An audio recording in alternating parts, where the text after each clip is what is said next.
कुछ खास रख भी नहीं सकते। चलो अब हम करेंगे exercise, stop it now. Exercise 10.4 question number 2। Exercise 10.4 question number 2 page 179। हमने कल किया था that common chord of two circles, of two intersecting circles is always perpendicularly bisected by the lines joining the sector। उसका question number 1 हमने solve किया और उसके बाद मैंने आपको एक एक्स्ट्रा क्वेश्चन दिया था, वो भी आपने सॉल्व कर लिया। उसमें कोई प्रॉब्लम है तो बताओ, because we'll begin with question number 2 which is based on the same concepts of two chords and they are equal chords, तो are equidistant from center, और अगर equidistant है तो equal chords होंगे। तो इन सब चीजों के साथ ही हमने क्वेश्चन नंबर 2 स्टार्ट करना है, ठीक है। Question number 2 says if two equal chords of a circle intersect within the circle, two equal chords intersect within the circle, एक ही सर्कल दिया हुआ है उसमें दो chords हैं जो intersect कर रही हैं, ठीक है, हमने ड्रॉ कर ली और वही उसने कहा है there are two equal chords, तो I will have I'll name them A, B and C, D। मैंने उनको नेम कर दिया। अब सर्कल है तो उसका कोई सेंटर भी होगा, उसमें मैंने नेम दे दिया O, राइट। ओ अप्रोक्सीमेटली सेंटर नहीं लगता, चलो थोड़ा सा अच्छा कर देते हैं इसको। तो let me check, this is the centre, लग रहा है, हाँ ठीक है, फिर ओ ठीक है। तो गिवन साथ के साथ a circle with centre O, ये हमारा गिवन है, a circle with centre O, chord A B and chord C D intersect at point E, intersect at point E and AB is equal to CD। ये हमें सब दिया हुआ है, ठीक है। To prove segments of one chord is equal to corresponding segments of the other chord, कि जहां पे इंटरसेक्ट कर रही है ना, तो कॉर्ड जो AB है ना उसके दो हिस्से हो गए, AE और BE। कॉर्ड CD के भी दो हिस्से हो गए, CE और DE। तो कॉरस्पॉन्डिंग बड़ी वाली जो हिस्से हैं वो दूसरे के बड़े से, और छोटे वाला हिस्सा BE is equal to C, छोटे वाले से इक्वल है। हमें ये प्रूव करना है। The corresponding segments of one chord are equal to the corresponding segments of the other chord। Intersect कर रही है तो इंटरसेक्ट करने के बाद जो इनकी सेगमेंट्स बने, छोटे छोटे हिस्से बने, वो आपस में इक्वल है, बड़े वाला बड़े से, छोटे वाला छोटे से। आप ये नहीं कहोगे कि AE जो है वो CE के इक्वल है, कॉरस्पॉन्ड नहीं कर रहा हमारी फिगर के अकॉर्डिंग, ठीक हो गया। अब हम करेंगे कंस्ट्रक्शन। इक्वल कॉर्ड्स दी हुई हैं और मैं कुछ नहीं कर सकती, we will draw from O, draw OM perpendicular to AB and ON perpendicular to CD। पहले तो मैं perpendicular से ड्रॉ करूं, perpendicular from center bisects the chord। ये चीज यूज करने के लिए मैंने perpendicular सेंटर से कॉर्ड को बना दिया, सेंटर से कॉर्ड को परपेंडिकुलर बना दिया। यहाँ पे नेम दिया M और यहाँ पर नेम दे दिया N, ठीक है। क्या इतना चला के चल जाएगा काम? कहीं ना कहीं मुझे ट्रायंगल तो कंप्लीट करना ही है, राइट। तो मैं क्या करूंगी, जॉइन, हाँ OE कह दो या EO, वेरी गुड। तो we'll have join EO, very good, ठीक है। सबसे इजी है हमारा, हमने ये वाला कर दिया। अब आते हैं प्रूफ पर। हम प्रूफ कैसे करते हैं इस चीज को? So we have in triangle OME and triangle ONE, क्या इनको कॉन्ग्रुएंट प्रूफ कर सकते हो? कैसे? OE इक्वल टू OE, ये है कॉमन, ठीक है। एंगल M ले लिया is equal to angle N, each 90 by construction। और क्या ले सकते हैं? नहीं, एंगल हो तो कैसे कॉमन हुआ? यहाँ पर ये एंगल है, यहाँ पर ये एंगल है, how could we know they are equal? अच्छा, ये कॉर्ड्स कौन सी थी? वेरी गुड, इक्वल कॉर्ड्स दी हुई है ना ABCD, तो इसमें हम क्या यूज करेंगे? Equal chords are equidistant from the centre, OM is equal to ON because equal chords are equidistant from the center। Equal chords are equidistant from the center। तो इस चीज को यूज करके मैंने कह दिया कि हमारा OM और ON सेम है, ये कॉमन है और 90। अब बताओ इसमें आपने कौन सा रूल लगाया है? अब लगा आरएचएस, बिल्कुल सही बात। अब समझ में आया दोनों एएएस में यहाँ पर आरएचएस में क्या फर्क है। आरएचएस का मतलब दो साइड्स चाहिए, जहां पे दो एंगल्स आगे चाहे एक 90 हो, वो आरएचएस रूल नहीं होगा। ठीक है बच्चा, क्योंकि अब आपका सब्जेक्टिव पेपर है ना कि आरएचएस लिखने के मार्क्स कट जाएंगे, एएस लिखने के मार्क्स कट जाएंगे, वहां पे सर्कल मार के मैम ने कहना माइनस, वो उसकी मर्जी हो जाएगी मैम की कि कितने मार्क्स काट कर दिया। तो हमें ये मार्क्स एक एक बचाने हैं अपने, क्योंकि वो एक एक करके 10 बन जाते हैं, है ना। वो एक आधा नंबर यहाँ कटा, एक नंबर वहां कटा, और पता लगता है कि 10 मार्क्स कम हो गए। पेपर आता था, बस लिखने में गलती कर दी। हाँ, उस टाइम सोचते आधा नंबर है, पर जब इकट्ठा करो तो फिर वो 10 बन जाते हैं। So triangle OME is congruent to triangle ONE, और यहां लिखेंगे by RHS rule। ठीक है, यहां पर हमारा आ गया by RHS rule। तो अब उसके बाद आप क्या लिखोगे, हमारे पास आ जाएगा ME is equal to NE, है ना, CPCT। ME is equal to NE। यहां तक पहुंच गया हम। अब मैं सिर्फ गिवन जिसका ना रेज करूंगी, गिवन की तो आपको जरूरत नहीं लगती मुझे। ठीक है, तो आई raise my given.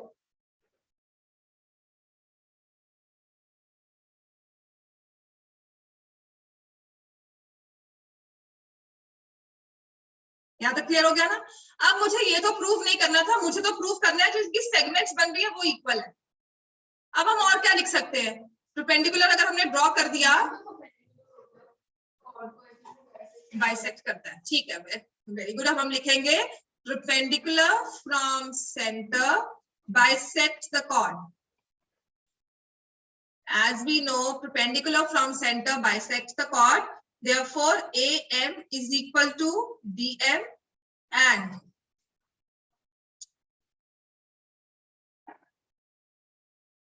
CN is equal to DN। ठीक है, क्लियर हो गया। अच्छा, AB और CD आपस में क्या थी, इक्वल, तो half of AB is equal to half of CD। तो कह रहा है से AM is equal to CN, और फिर मैं अब यहां लिख रही हूं ME is equal to NE।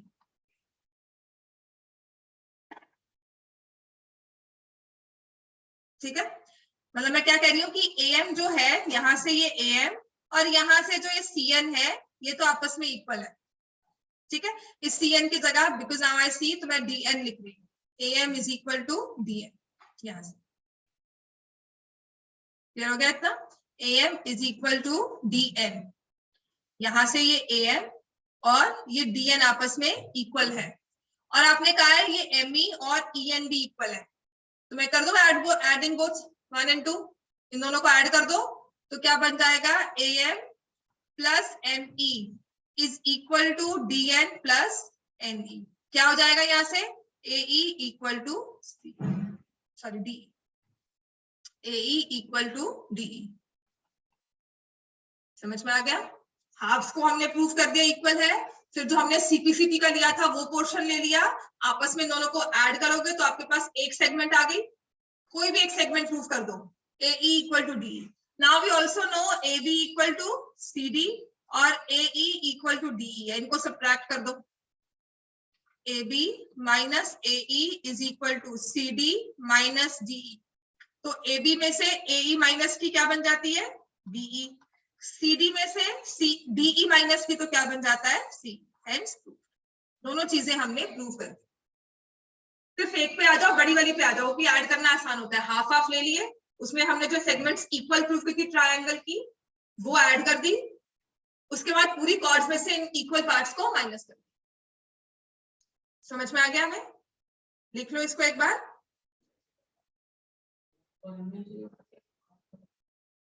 Congruency के बाद ऑटोमेटिक नहीं हुआ ना, देखो ME इक्वल टू NE, तो ये वाला पोर्शन आया आपके पास। फिर आपने कहा perpendicular from centre bisects the chord, तो आपका ये वाला और ये वाला भी इक्वल आ गया। अब इक्वल्स और इक्वल्स को ऐड कर रहे हैं, AM DN के इक्वल है, ME EN के इक्वल है, तो आपने दो इक्वल नंबर्स को ऐड किया, आपके पास आंसर भी इक्वल है। बस इतना सा हमें में लिखना पड़ेगा। AE माइनस AE कर दिया, कि बस पहला प्रूफ कर दिया, तो नेक्स्ट स्टेप में भी सिमिलरली करके BE इक्वल टू CE आ जाएगा।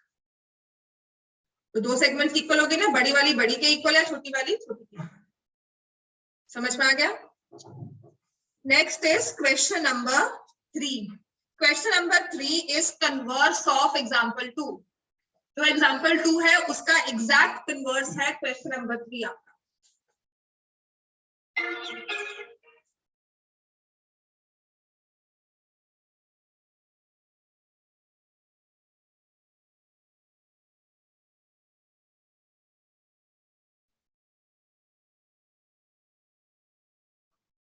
able to join. किसी के पास है ग्रुप में ये लिंक शेयर हुआ हुआ? शेयर करना.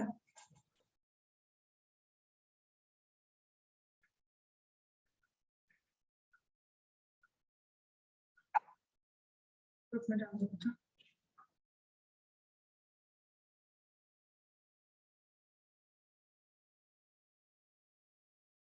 मुझे मिल गया. दे दिया. अच्छा.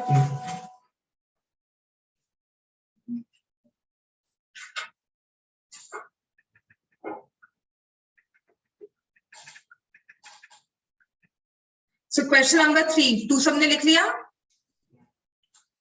तो क्वेश्चन नंबर 3 इज कंप्लीटली आपका कन्वर्स है ऑफ एग्जांपल नंबर 2. ठीक है ना? तो क्वेश्चन नंबर 3 और एग्जांपल 2 आपस में ना दुश्मन है, मतलब दुश्मन नहीं, ऑब्वियसली कजन्स कह लो, है ना? कजन्स क्यों? क्योंकि एक ने जो चीज कही दूसरे ने दूसरे बात को अपनी घुमाकर कहा. एक ने एक गिवन लिया था, उसने उसे प्रूव किया है. जो उसने गिवन, जो दूसरे का गिवन था, ये इसका टू प्रूव है. क्वेश्चन एग्जांपल 2 में क्या कहा था? एग्जांपल 2 में कहा था कि कॉर्ड्स जो है ना वो एंगल बनाती है इक्वल डायमीटर के साथ. तो प्रूव करो वो कॉर्ड्स इक्वल है. क्वेश्चन नंबर 2 ने कहा था कि देखो ये एक सर्कल है, इसमें दो कॉर्ड्स ने इंटरसेक्ट किया. इंटरसेक्टिंग पॉइंट पर, इंटरसेक्शन पॉइंट पे मैंने डायमीटर ड्रॉ की, तो ये एंगल इक्वल है. अब आप ये प्रूव करो कि कॉर्ड्स इक्वल है. और ये एग्जांपल 3 आपको क्वेश्चन नंबर 3 क्या कह रहा है कि एक सर्कल तो है, कॉर्ड्स इंटरसेक्ट भी कर रही है, और ये क्या है? ये कॉर्ड्स इक्वल है. अब आपको प्रूव करना है कि इनके एंगल्स इक्वल है. जो ये एंगल्स डायमीटर के साथ बना रही है ना, ये इक्वल है. मतलब बात वही है, हमें ट्रायंगल्स को कॉन्ग्रुएंट ही करना होगा. जो गिवन था उसका टू प्रूव है, और जो उसका टू प्रूव था वो उसका गिवन है. आपस में क्रॉस कर गए. क्लियर हो गया इतना? चलो लिखो, फिगर ड्रॉ करेंगे. I will give you 5 minutes. Figure draw करके एक बार प्रूफ लिखो. Two equal chords of a circle intersect within the circle. So I draw a circle and I draw two chords which are equal. तो ये आ गया.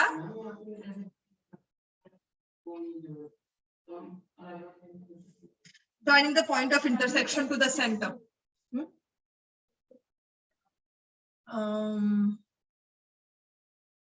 नहीं यार, अच्छे से लगाओगे. आपका इक्वल कॉर्ड्स है, इक्विडिस्टेंट हो गया, कॉमन में आ गया, 90 डिग्री एंगल आ गया. परपेंडिकुलर फ्रॉम सेंटर तो बनाने ना, इक्विडिस्टेंट है ना.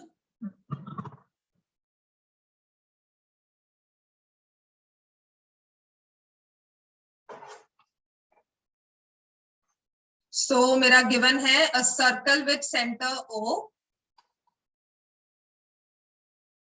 AB and CD are chords. AB equal to CD, chord AB is equal to chord CD, intersect at E, है ना.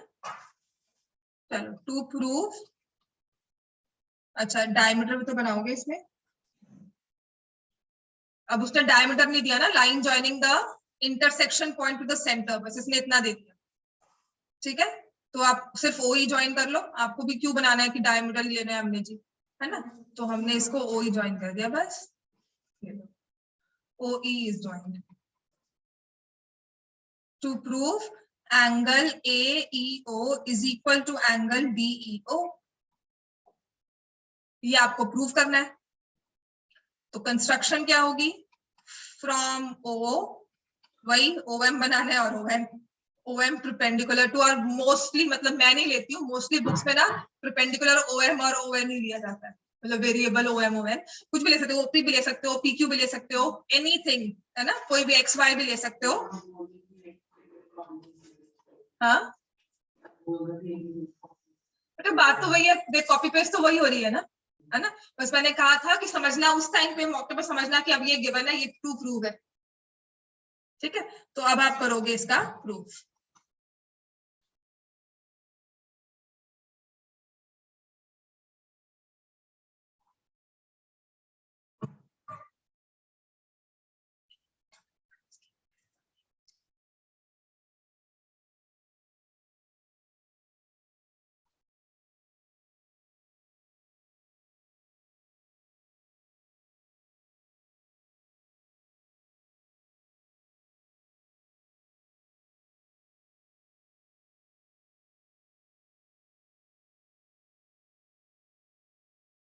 चलो क्या करेंगे proof. In triangle OME and triangle ONE, OE is equal to OE, OM is equal to ON, equal chords are equidistant from center, पूरा लिखोगे इसको, and we have angle M is equal to angle N, each 90 degree. कैसे दोगे? हाँ, perpendicular from centre AM equal to BM है, पर मैं कैसे प्रूव करूंगी कि ME और EN इक्वल है? नहीं ले सकते ना, प्रूव करना पड़ेगा। हाँ, वो बन हो जाएगा। तो M इक्वल टू N लेकर तभी हमने RHS के थ्रू प्रूव कर दिया। RHS बनेगा ना, right angle, hypotenuse and one side. या वो बेस होगा या वो परपेंडिकुलर होगा। तो RHS के साथ triangle OME is congruent to triangle ONE by RHS rule. और इसके बाद आप लोगे angle MEO is equal to angle NEO CPCT और AEO is equal to DEO। लिख लो पहले इतना, फिर मैं रब करके दोबारा से लिख देती। ठीक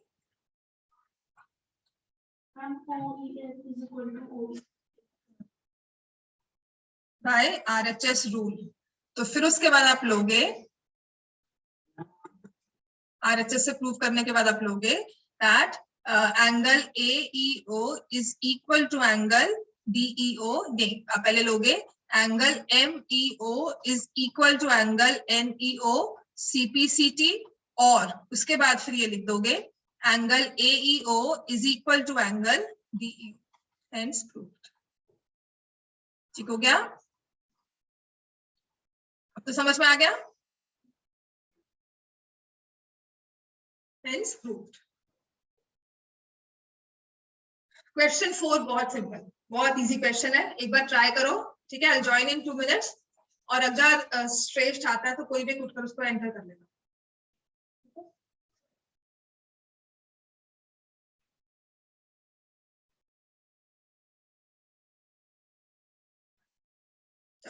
क्वेश्चन नंबर 4 की फिगर बनी हुई है, ट्राई करो इस क्वेश्चन को। अगर फिर भी लगता है कि टाइम नहीं सॉल्व हो रहा, मुझे कुछ और करना है, तो फिर फॉर्मूला लिखना पड़ेगा।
उसके बाद वो लड़का उससे उसके बाद शायद आ गया उसके आगे में वो आ गया मिठाई आ गया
जिसने बोला कुछ नहीं करा तो सबसे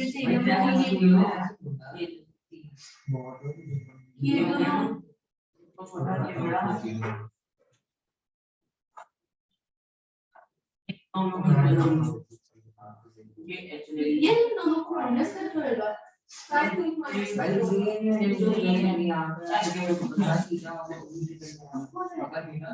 तो बनाया कि वो ये नहीं खराब कर देगा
वो मैंने पकड़ा देख ली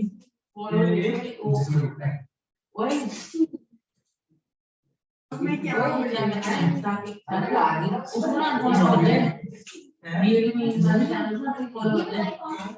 वो एक लड़की का फोन पकड़ा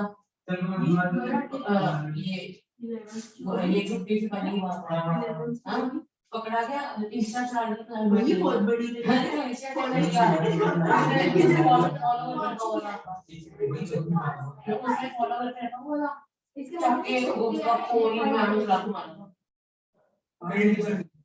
भैया ऐसे डिटेल नहीं बताया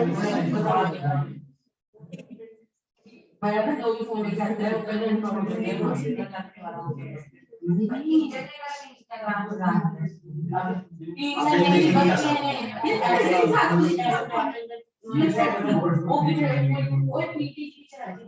अच्छा ऐसे देखा क्या चल रहा है हमारी मैम थी ना मैंने उसको 3 मिनट फोन पकड़ा एक से लिखा नहीं वो 15 मिनट की भाई ऐसे आईफोन का भूमिका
अगले 2 दिन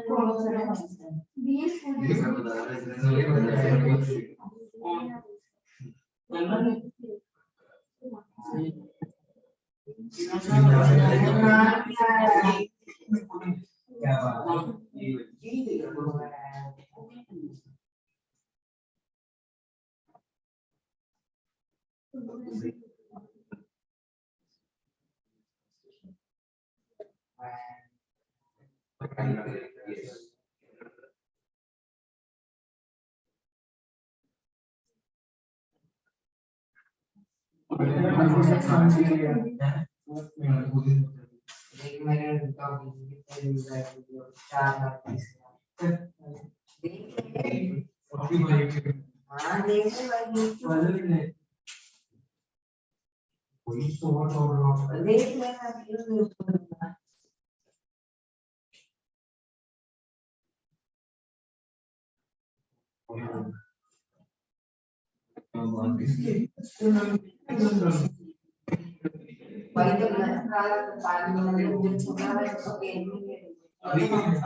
ओके भाई खाली पड़ा हो तो कोई नहीं आ सकता कब का क्या हुआ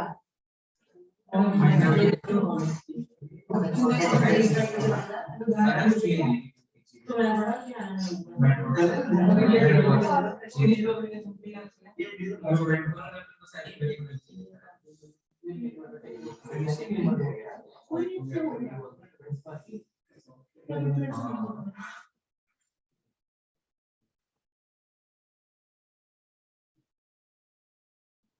बड़ा कंस्ट्रक्शन करेंगे इसमें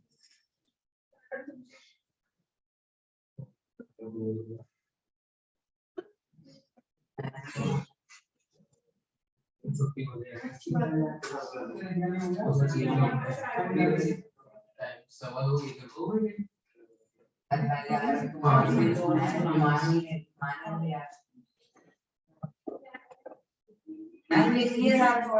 यहाँ पे सब रिकॉर्डिंग होती है।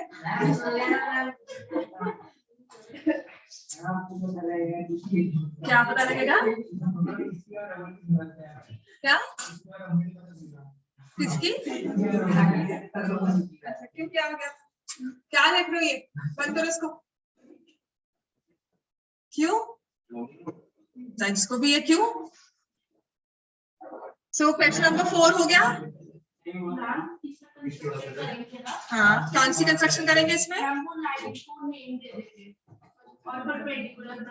Perpendicular from centre bisect the chord. इसमें एक यही चीज यूज होनी है।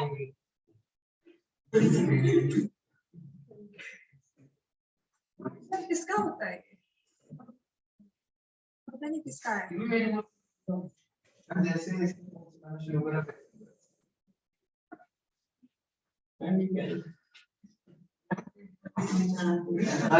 So this is a circle. Two concentric circles are given. Concentric circles होते हैं circles with the same center.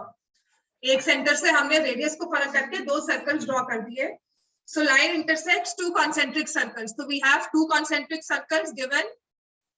Two concentric circles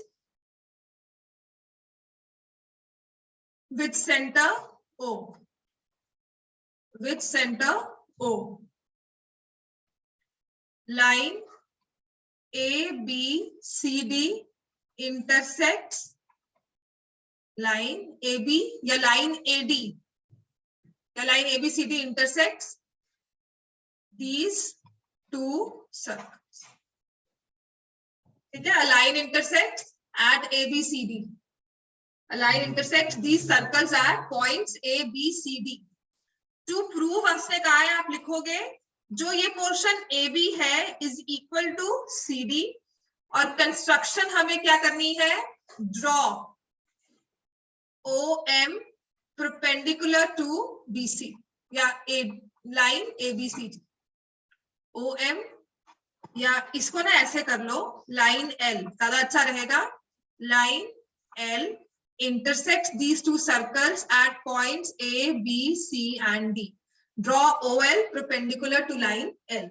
It will be a little better. अच्छा लगेगा वो ABCD because हम लाइंस को चार लेटर से नेम नहीं करते यूजुअली, इसीलिए draw OM perpendicular to line L and मैंने यहाँ पे perpendicular भी बना दिया. और this is construction, तो मैं इसको अपने dotted line से शो करूंगी. This is point M.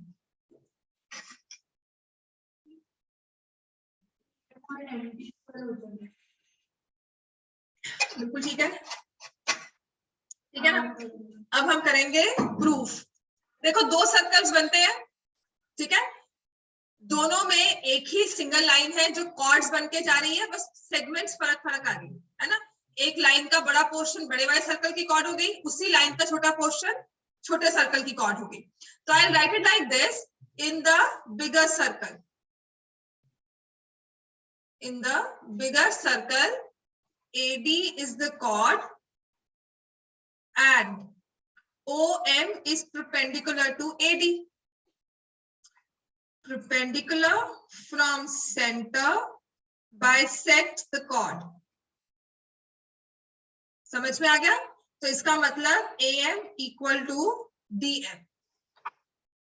इतना लिख लिया हमने. AM equal to DM. This is one thing जो हमने अब सीखी, यहां तक तो पहुंच गए. वही चीज आ जाओ in the smaller circle. in the smaller circle. OM is perpendicular to BC. BC is chord. So similarly, perpendicular from center bisects the chord. तो क्या इक्वल आएगा? BM is equal to CM. अब हम इन्हें क्या करेंगे? This is number 1, this is number 2. Subtract 1 and 2. AM minus BM is equal to DM minus CM. AM में से BM निकाला तो क्या बच गया? AB. और DM में से CM निकाला तो क्या बच गया? Hence proved. ठीक है, ये हमारे पास आ गया. Hence we have proved. Hence the given thing is proved. Question number 5 और question number 6. अब ये क्वेश्चंस हैं जो कैलकुलेशन वाइज लंबे भी हैं और हाँ अगर केस स्टडी बन के आने तो इस क्वेश्चंस पे आ सकती है. डीएवी में लास्ट पखवाल रोड़ा का पेपर सेम होता है नहीं? अच्छा, तो डीएवी में लास्ट ईयर 9th में ना इस वाले क्वेश्चन नंबर 5 की केस स्टडी आई थी, दिसंबर टेस्ट हुआ था. ठीक है, क्वेश्चन नंबर 5 केस स्टडी बनकर उनके पास आया. हाँ, सब्ट्रैक्ट 1 and 2 दोनों क्वेश्चंस को हमने माइनस कर लिया तो हमारे पास आ जाएगा AB equal to CD. Hence proved. अब आते हैं क्वेश्चन नंबर 5 पर. कर लो आराम से लिखो.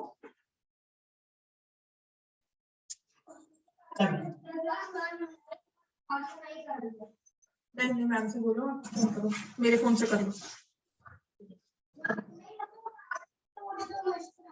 तो मेरे ऐसे कोई कैंसिल नहीं करना. समझ में आ गई हमें? लिख लिया सबने?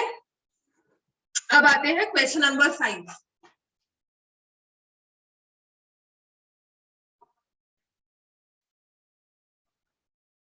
स्टार्ट करें? चल, क्वेश्चन नंबर 5 में they say a circle is given. A circle is given. ठीक है, इसमें लिखा 3 girls, Reshma, Salma and Mandeep are playing a game by standing on a circle of radius 5 meter drawn in a park. एक park में एक circle बनाकर 3 friends उसके edges पर खड़ी होगी पूरे सर्कमफ्रेंस पे 3 पॉइंट्स पर. Reshma throws a ball to Salma. Salma throws to Mandeep. Mandeep to Reshma. तो पासिंग बॉल वाली गेम हो रही है. Right?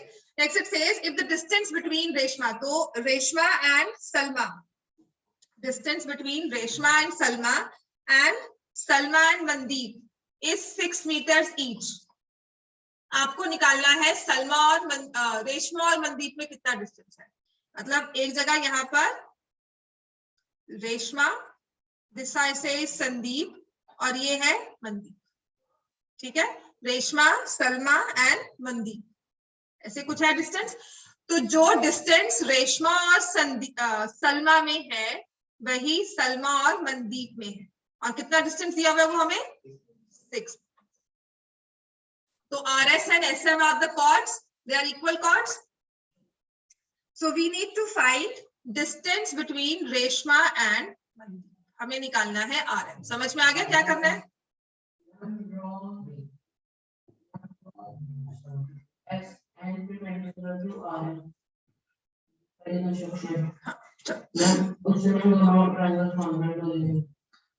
चलो पहली चीज तो हम ये लिखेंगे, गिवन लिखेंगे, रेडियस इज R.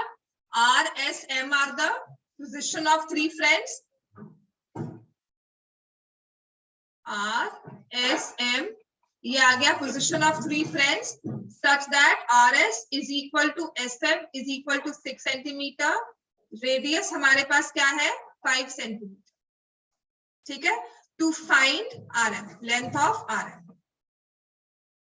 रेशमा और मनदीप में डिस्टेंस निकालना है और कंस्ट्रक्शन में लिखेंगे फ्रॉम O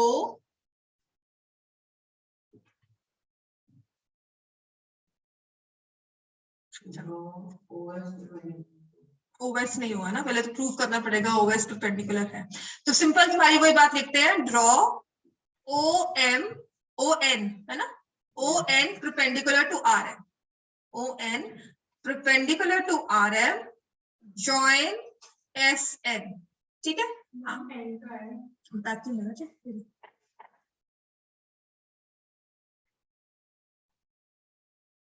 ये n और ठीक है, अब समझ में आ गया n कहाँ है, हम ओ एन ड्रॉ क्या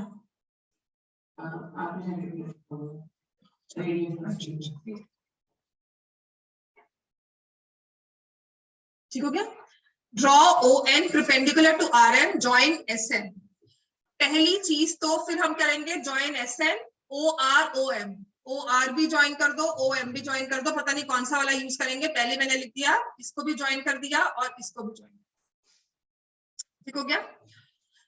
पहली चीज तो जो मुझे निकालनी है, जो आप ओरली प्रूफ करोगे, पूरा इलाबोरेटली प्रूव नहीं करते, वो है S N O is straight line. ठीक है, वो कैसे प्रूव करते हैं हम, देखो यहाँ तो इसमें 90 डिग्री, देखो ना आपने क्या किया है, एक पॉइंट एस यहाँ पर है, एक पॉइंट ओ यहाँ पर है, बीच में एक लाइन है, आपने ये परपेंडिकुलर ड्रॉ किया। अब ये पॉइंट तो यहाँ भी हो सकता था, तो आपको कैसे पता कि ये स्ट्रेट लाइन है कि नहीं है, it could have joined like this also, यहाँ तो फिगर ऐसी मैंने बनाई है जानकर कि वो स्ट्रेट लाइन लगे, है ना। अगर मुझे परपेंडिकुलर ड्रॉ करना है तो हाउ डू आई नो कि ये भी परपेंडिकुलर है, पहली चीज तो मुझे ये प्रूव करनी है कि जो ये एन पॉइंट है, एस है और ओ है, एक स्ट्रेट लाइन फॉर्म करते हैं, तो ये क्वेश्चन सॉल्व करना उसलिए आसान हो जाता है, तभी आसान होगा।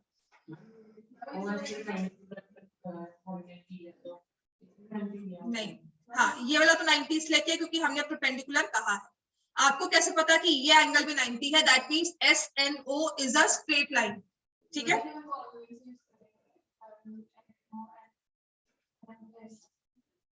नहीं हमने देखो ट्रायंगल रेडियस, मुझे क्या पता वो ऐसे जाकर ऐसे भी तो जा सकती है। आपने, मैंने क्या किया था, मैंने कहा परपेंडिकुलर ड्रॉ करो, ठीक है, मैंने क्या किया, अगर मैं परपेंडिकुलर ड्रॉ करती हूँ ऐसे और मैं फिर कहती हूँ इसको ऐसे ज्वाइन कर दो, अब लग रही है स्ट्रेट लाइन। मैंने जानकर कैसे ड्रॉ किया, if you would have seen मैंने कैसे ड्रॉ किया, मैंने ओ और एस को ज्वाइन करने का सोचा और जहां पे इंटरसेक्ट किया उसको एन ए एन दे दिया, तो आपको क्या पता कि ये परपेंडिकुलर होगा, आपने तो सिर्फ इतना कहा है कि ओ एन परपेंडिकुलर कॉर्ड को ड्रॉ कर दो, आर एम कॉर्ड हो गई, उसको परपेंडिकुलर ड्रॉ कर दिया। आपने ये कैसे कह दिया कि आगे जाकर वो एस को ही इंटरसेक्ट करेगा, ठीक है ना, इस चीज को हम ओरली ही प्रूव करेंगे, क्योंकि अगर ये न्यूमेरिकल आता है ना तो हमें बहुत सारा लैबोरेटरी में नहीं करना पड़ता काम, ठीक है। तो इसको प्रूव कैसे करेंगे, ये अब फिर से आपकी वो कॉन्ग्रुएंसी वाली ट्रायंगल्स वाली चीज आ गई, आइसोसेलेस ट्रायंगल, कुछ याद आ रहा है, देखो आपका ट्रायंगल आर एस एम कौन सा ट्रायंगल है, आर एस एम इज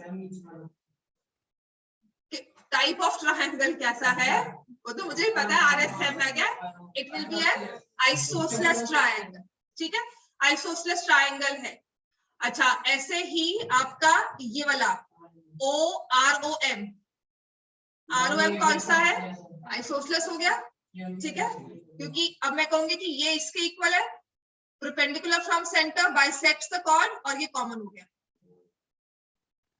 ठीक है, R N equal to N M तो आ गया। अब अगर आइसोसेलेस ट्रायंगल में ही आते हैं, R S M, R S is equal to S M, है ना, S N is equal to S N common, और मैं ले रही हूँ R N equal to M N, perpendicular from centre bisects the chord, तो एस एस एस के through ये हमारे ट्रायंगल्स कॉन्ग्रुएंट हो गए, ये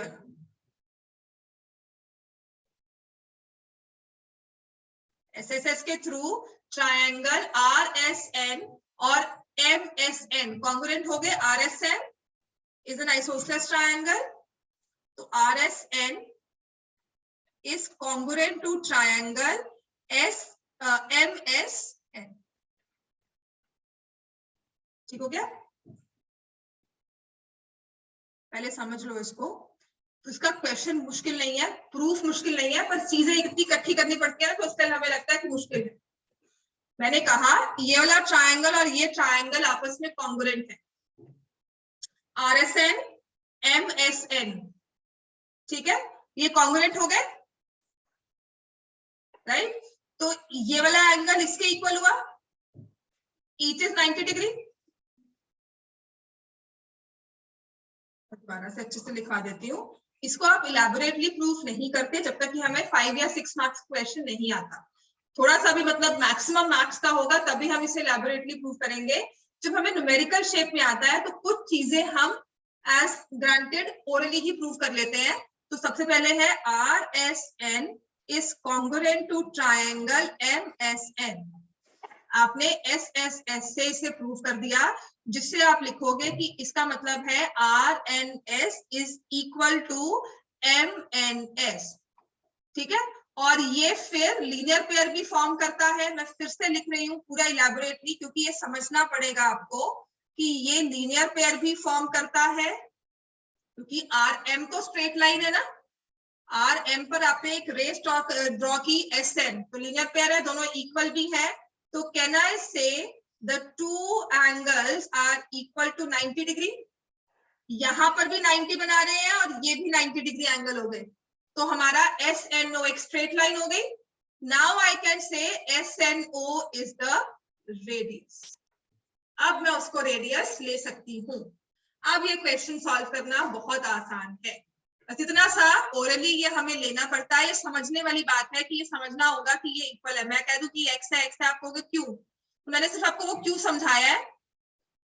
समझ में आ गया कि आपके ये चारों एंगल 90 है, OS एक स्ट्रेट लाइन बन गई है। क्लियर हो गया इतना, राइट। अब आते हैं प्रूफ पे। इतना लिख लिया सबने। आपका ये भी 6 था और ये 5 है रेडियस। ठीक है, this is 5, this is also 5।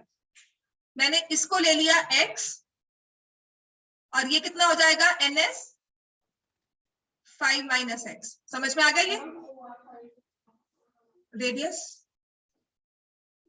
Radius is given as 5। ठीक है, अब आते हैं हम न्यूमेरिकली अब प्रूव कर रहे हैं इसको। चलो अब लूंगी मैं OS is equal to OR is equal to OM is equal to 5 meters. This is the radius given. So let ON be x. So SN कितना हो जाएगा 5 minus x. Right? अब मैं लूंगी in triangle RNO, RN square plus x square is equal to 5 square. In triangle RNS, RN square plus 5 minus x square is equal to 6 square by Pythagoras theorem. समझ में आ गया ये हमें।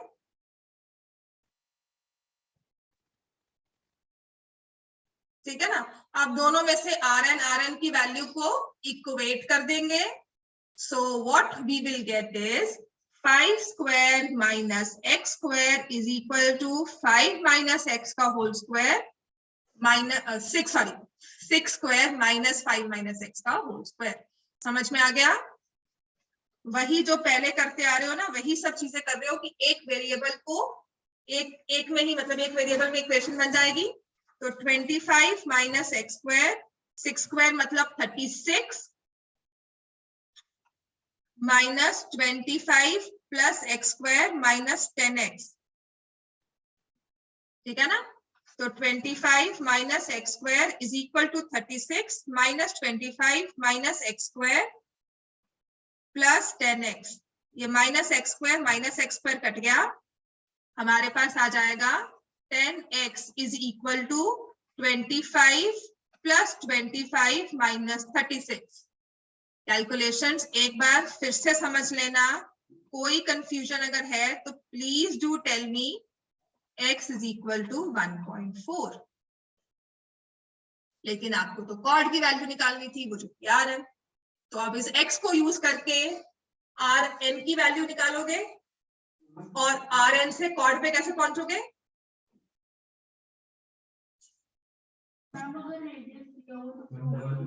हाँ क्या रेडियस दिया नहीं हुआ है, वो हमने माना है, वो हमने प्रूव करके बताया कि OS रेडियस है। नहीं मैम, रेडियस 5 मीटर दिया हुआ है। हाँ, तो मुझे नहीं पता था ना कि ये जो ONS है वो एक स्ट्रेट लाइन है। आप स्ट्रेट गए हो, ये O, ये N और ये S, या आप गए हो O फिर N और फिर S। मुझे क्यों पता कैसे गए हो? तो उस चीज को हमने, होता यही है कि प्रूफ होगा ही होगा, क्योंकि आपने 6 और 6 लिया गया, 6 और 7 दिया हो ना, फिर आप क्वेश्चन सॉल्व नहीं कर सकते गिवन इन्फॉर्मेशन के साथ। यहाँ पे उनका डिस्टेंस 6 और 6 दिया हुआ था ना, अगर आप इसको प्रूव नहीं भी करते तब भी आपका क्वेश्चन सॉल्व होता। अब बाई चांस यहाँ पे 6 और 7 दे दिया और फिर कहें आपसे क्वेश्चन सॉल्व करो, तब आप उसको एक स्ट्रेट लाइन नहीं मान सकते, तब तक आपको दिया तब तक ना हो। ठीक है, इसीलिए हमने उसे प्रूव किया कि OS भी रेडियस ही होगी। समझ में आ गया? अब देखो मैंने x की वैल्यू निकाल ली, इस x की वैल्यू को यहां पुट कर दो तो हमारे पास आएगा rn स्क्वायर प्लस 1.4 का whole square is equal to 5 square. तो rn की वैल्यू क्या आ गई? 5 square minus 1.96 under root, 25 minus 1.96 under root. Minus करो, क्या आएगा?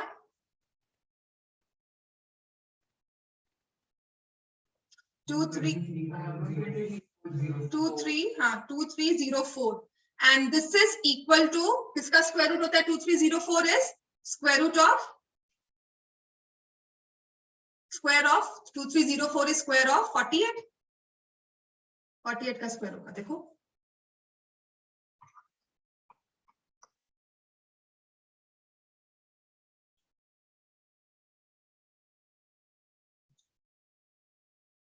टू 2304 स्क्वायर रूट में आ जाएगा 4.8।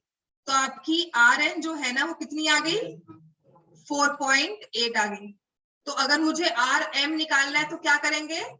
2 times Rn perpendicular from centre bisects the chord. तो Rn की लेंथ कितनी हो जाएगी? 9.6 metre. That means Reshma and Mandeep are 9.6 meters away from each other.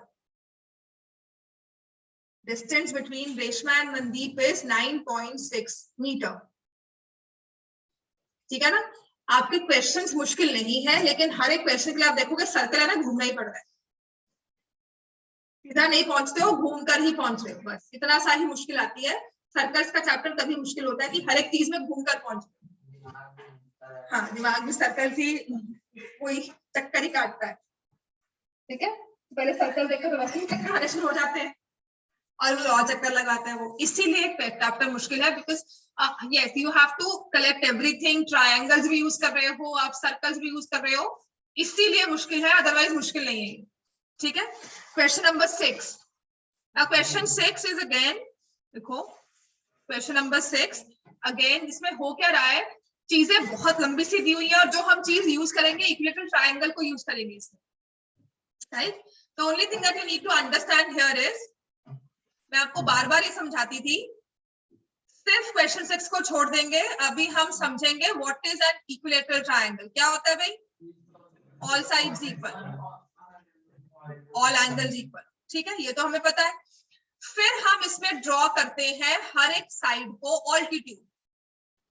ठीक है, तो हर एक साइड को ऑल्टीट्यूड ड्रॉ किया तो कैन आई से this altitude will bisect the side also? अब आप प्रूफ कर सकते हो ना, आप कर सकते हो triangle ADB is congruent to triangle ADC। Altitude 90 90, ये दोनों साइड्स इक्वल है, AB equal to AC, AD AD common आ गया, RHS लग जाएगा। ठीक है, तो BD इक्वल टू CD आ गया। तो जो इक्विलेटरल ट्रायंगल होता है, लिख लो इस चीज को, ये ना हर बार यूज करोगे, और सिर्फ इक्विलेटरल से ही कह रही हूँ मैंने, पहली चीज कही है इक्विलेटरल ट्रायंगल, एनी ट्रायंगल नहीं कहा। ठीक है, altitudes are also the medians, हाँ जी लिखो, are also the angle bisectors, क्योंकि कल जब मैं ये क्वेश्चन करवाऊंगी ना तो ये चीज दोबारा नहीं एक्सप्लेन करूंगी मैं। Altitudes are also the medians, are also the angle bisectors, and also the, because altitude भी है, मीडियन भी है, तो परपेंडिकुलर बाइसेक्टर भी है। ऑल्टीट्यूड्स, मीडियंस भी होंगे, एंगल बाइसेक्टर्स भी होंगे, परपेंडिकुलर बाइसेक्टर्स भी। ठीक हो गया, एक चीज तो ये। अब आते हैं इंटरसेक्शन पॉइंट ऑफ मीडियंस। अच्छा, मैंने पहले ही करवाया था जब हमने कहा था three points make one unique circle, 3 non collinear points. तो हमने कहा परपेंडिकुलर बाइसेक्टर से सर्कम सेंटर बनता है। तो इंटरसेक्शन पॉइंट ऑफ मीडियंस को हम बोलते हैं centroid. Intersection point of medians को बोलते हैं सेंट्रॉइड, ठीक है। इंटरसेक्शन पॉइंट ऑफ ऑल्टीट्यूड्स को बोलते हैं हम ऑर्थोसेंटर, और एंगल बाइसेक्टर्स के इंटरसेक्शन पॉइंट्स को बोलते हैं इनसेंटर, ठीक है। चलो ये चीज मैं आपको यूज नहीं करवाऊंगी सेंट्रॉइड वाली, क्योंकि ये ज्यादा लंबा क्वेश्चन हो जाएगा, पर आपको इतना क्लियर हो गया, राइट। चलो बाकी करते हैं इन सेंटर।